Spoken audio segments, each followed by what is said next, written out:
Chapter 24, in which the Newsboy strike is dealt a mortal wound. In which. The next morning, the Newsies gathered around the gates of the World Building, holding their placards and calling to the new boys who were lined up to get their papers from Wiesel. Don't sell the world! Don't be a scab! Join the strike and fight the good battle! And other slogans. David moved among them like a leader, encouraging them, reassuring them of the imminent success of their venture, reminding them of the policy against soaking the scabs, as they put it. The gates opened and the wagons rumbled out, followed by the nervous scabs. Cops and an army of goons, led by the Delancey brothers, marched along with them, brandishing their clubs and chains, their very presence an invitation to violence. Suddenly, Spot Conlon shouted, "Look, I'm seeing things! Tell me I'm seeing things!" He was pointing a finger at a boy who was marching at the head of the scabs, wearing fine new corduroy breeches. I hate the word breeches so much. I hate it almost as much as I hate this book. A linen shirt and a 3-button jacket. The boy kept his eyes straight ahead and his lips pressed together in grim determination. "What's he doing with the scabs?" Racetrack asked, refusing to admit the truth to himself. "It ain't happening," Kid Blink murmured over and over to himself. "I gotta be dreaming."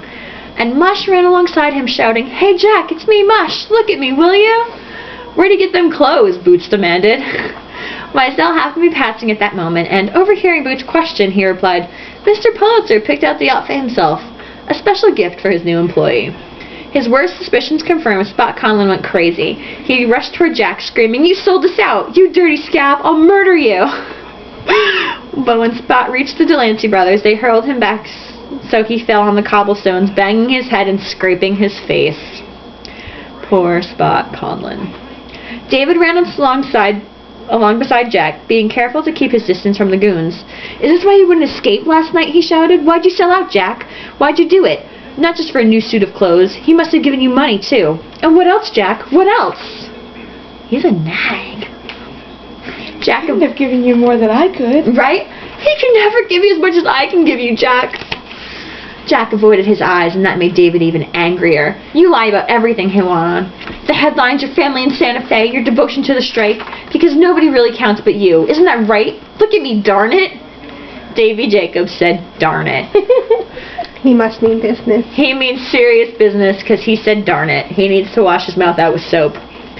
David lunged at Jack, but Wiesel grabbed him and hurled him away. "We don't need you," David shouted, when he'd regained his footing. "We'll win this strike without you." He turned to the Newsies and began goading them on. "Come on," he shouted. "Let's hear it. Stop the world. Don't be a scab. Join the strike and fight the good battle." Confused and demoralized, some chanted half-heartedly. Others tossed down their picket signs in defeat. "You can't stop now," David cried. We've got them running scared." But his pleading was in vain. He felt as though someone he loved had died. Aww. David sat by the window, brooding. He couldn't recall when he had felt this depressed. Even the smell of Esther's chicken soup with matzo balls cooking on the stove failed to whet his appetite. If there was any doubt that the Jacobs are Jewish. Yes, as if we needed to solidify this fact right now. Matzo ball chicken soup. Just in case people thought they were, right. I don't know, Irish or something. They're not? He should have been happy. Mayer's hand was healed and his bandages were finally coming off. Yay! Beneath the gauze, the skin of his father's hand was white and delicate, his fingers stiff. He opened and closed them with difficulty. "That hand is not ready to work," Esther said. "It can handle a broom," Mayer said. He got up, put on his coat, and went out to see about a job. Sarah held up a small, stained paper package she found under her sewing basket. "What's this?" she asked, wrinkling her nose. "That's mine," Les shouted, and he grabbed it from his sister. It was his Happy and Knockworth wrapped in Denton's story. Isn't that like a few days old by now? It should start smelling and be gross. Like, seriously. While Les ate his sausage, his sister picked up the stained paper and read aloud from it. "The Dark Truth, Why Our City Really Fears the Newsboy Strike" by Brian Denton. When Sarah had read the whole article, she said, "What a moving piece! It says that we're scared of the Newsboy strike because if it succeeds, all the other working children will strike too. It says that we're scared of losing our cheap labor and that children shouldn't work at all. They should go to school and become educated, responsible adults. If grown-ups were paid a reasonable minimum wage, then children wouldn't have to work." Propaganda, propaganda, propaganda! But David was in no mood to listen. He shook his head in disgust, and climbed out on the fire escape where he could be alone with his thoughts. Of Jack.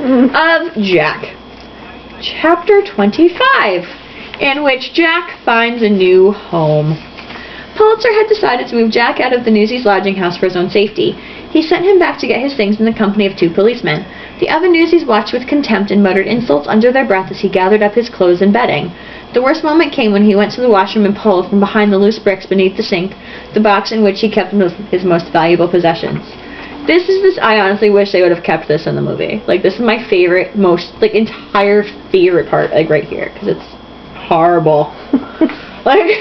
His money was gone, and someone had placed a dead rat in the box among the bits of his beloved photograph. It was all Jack could do to hold back his tears of shame. As he left, the Newsies turned their backs on him. Klotman was the only one who had a kind goodbye for him. When Jack arrived at the World Building with his things, Wiesel was waiting to meet him. He led him by candlelight down a dark and rickety stairway to a storeroom in the cellar with one small window. Junk was piled everywhere, an old printing press, cabinets with hundreds of drawers of lead type in every conceivable size and style, compositing desks, ink rollers, and stacks of paper. Yes, foreshadowing for the win. A cot with a pillow and a coarse wool blanket had been set up in one corner. "If you won't be requiring nothing else," Wiesel said with mock formality as though he were a British butler, "then I'll bid you good night. Pleasant dreams, cowboy." With a cruel laugh, he left him there alone. Jack heard the door locked behind him. He lay down on the cot and watched a spider spin a web in the corner of the ceiling. From somewhere in the building, he could hear the presses thundering like a judgment. He slept restlessly, tossing and turning. When he did sleep, he dreamed about a giant with a red beard chasing him, trying to crush him beneath his feet. He woke, gasping for breath at the sound of the giant's footsteps merging with that of the presses booming overhead. In the morning, Jack dressed, made his way to the circulation window, and stood in line with all the other scabs, waiting for his papers. He didn't speak to them because he hated them, but no more than he hated himself. After he got his papers, he ran into the Delancey brothers. "So you got smart and joined up," said the younger Delancey. "Why'd you come along with us now? We're gonna fix your buddy Davy Jacobs. Fix him so he can't walk no picket lines no more." "Fix him so he can't walk at all," muttered the elder Delancey. Oscar says that. For a second, he was the old Jack again. His temper flared and he hissed, "You touch Davy and all—" "Yo, what?" the younger Delancey inquired. "Listen, we got orders to watch you from the big boss himself. One bad move and you're back in the refuge. Understand?" Jack hesitated. Then the life went out of him. He nodded and lowered his head and trudged off to sell his papers. Chapter 26? Yeah, it's a short one. In which Sarah Jacobs encounters the Delancey brothers. Sarah Jacobs had to take a basket of her lacework to the store to get a few pennies so she could buy more thread and crochet more lacework. It was decided that Les would go with her, since every time they left him alone he snuck down to Newsies Square and began marching around by himself if no other Newsies were present, which was often the case now that Jack had turned scab, shouting, "Join the strike and fight the good battle," and other slogans. Fucking kid. A trip with his big sister was no treat. He groaned and grumbled about having to go along with her on girl business. Noticing some friends playing marbles in the corner, he fell back to kibitz? Okay, cool. Suddenly, Sarah found her way blocked by 2 tall, muscular boys in derbies. She'd seen them somewhere before. Yes, now she remembered. The riot at Irving Hall. They were the Delancey brothers. "Excuse me, sweetheart," the younger Delancey said, knocking Sarah's basket into the gutters by accident. The lacework she and her mother had spent so many hours on spilled onto the city's macadam? Whatever. He uses weird words. I don't like it. Without losing her composure, she gathered it back into her basket. Les looked up from the game of marbles, saw what happened, and raced to his sister's defense. "Leave her alone," he shouted, pummeling the elder Delancey, who hardly seemed to notice. A shove of Delancey's big right hand left the boy sprawled on his rear. "Where's little Davy?" the younger Delancey asked, leering. "We need to talk to him." "You stupid ape," Sarah said calmly and socked him in the face. He reeled, and when he regained his balance, his bottom lip was bleeding. That's better than punching the wall. He touched it and gently regarded her with a certain admiration. Just then she saw David running down the steps of the tenement. "Run, David!" she screamed. "They're after you!" But instead of running away, David ran toward them, fury burning in his eyes. He didn't see the elder Delancey slip a pair of brass knuckles over his fingers. "Look out," Sarah screamed. "He'll kill you!" Perhaps David didn't hear her, or perhaps he simply didn't care, for he kept right on coming. The younger Delancey drew back his fist, but before he could throw his punch, somebody came up behind him, seized his derby by the rim, and yanked it down over his eyes. It was Jack! The grin showed David, better than any amount of explaining could, that he had had a change of heart and was back on the side of the Newsies. Sarah, Les, and the two boys all went to work on the Delancey brothers, biting, scratching, and punching them. You better run, cowboy, the younger Delancey yelled as he and his brother backed away quickly. We're telling Wiesel whose side you're really on. You'll be back in the refuge by supper time. Yet now they were the ones who were running. Go ahead and tell him, Jack shouted. I don't care. I'd rather rot in jail than be a dirty scab. But by then the Delancey brothers were so far away that Jack couldn't be sure whether they had heard him or not. Jack, David, Sarah, and Les grinned at each other and tried to catch their breath. Couldn't stay away, David said. I guess I can't be something I ain't, Jack replied. A scab, Lester said. Lester. Lester!